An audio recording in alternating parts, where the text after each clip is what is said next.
हिंदी व्याकरण में सबसे पहले आपको संज्ञा बताते हैं।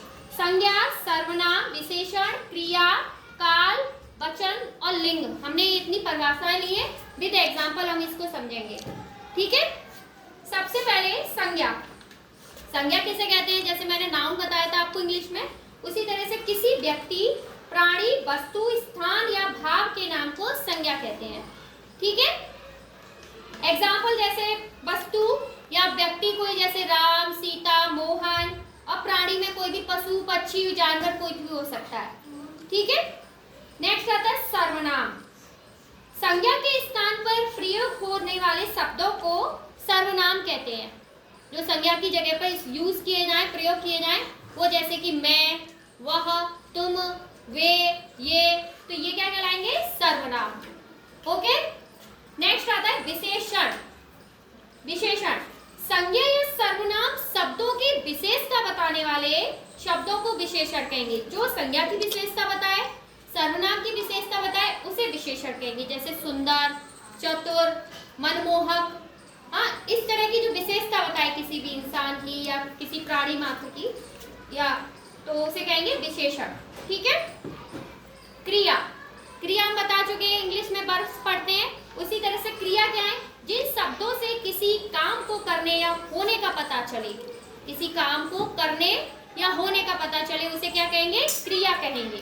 ठीक, जैसे बोलना, पढ़ना, लिखना, उड़ना, तो ये सब काम क्या कहलाएंगे? क्रिया। क्या कहलाएंगे? क्रिया।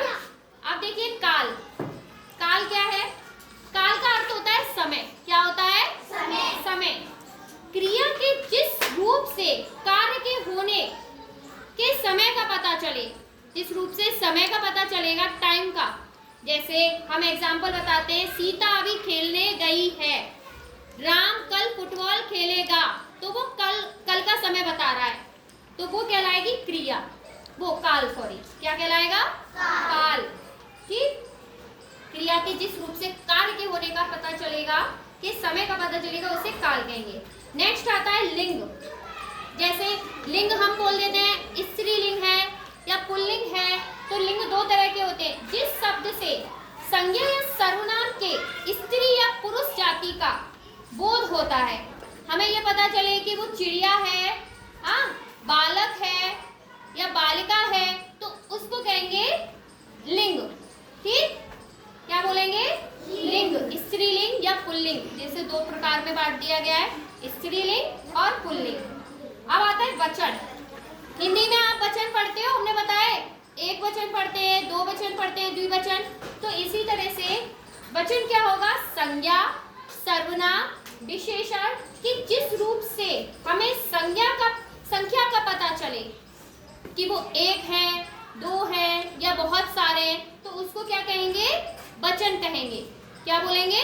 वचन। जैसे लड़की, लड़कियां, लड़का, लड़के। जब एक लड़का होगा लड़का, और लड़के बहुत सारे। इसी तरह से चिड़िया, और जब बहुत सारी चिड़िया हो जाएंगी तो वो चिड़िया, हाँ, चिड़िया, बिंदी लग जाएगी। कपड़ा, कपड़े, तो ये क्या कहलाएंगे? वचन। तो ये हमारा हिंदी व्याकरण में हम इतनी सारी चीजों को समझेंगे।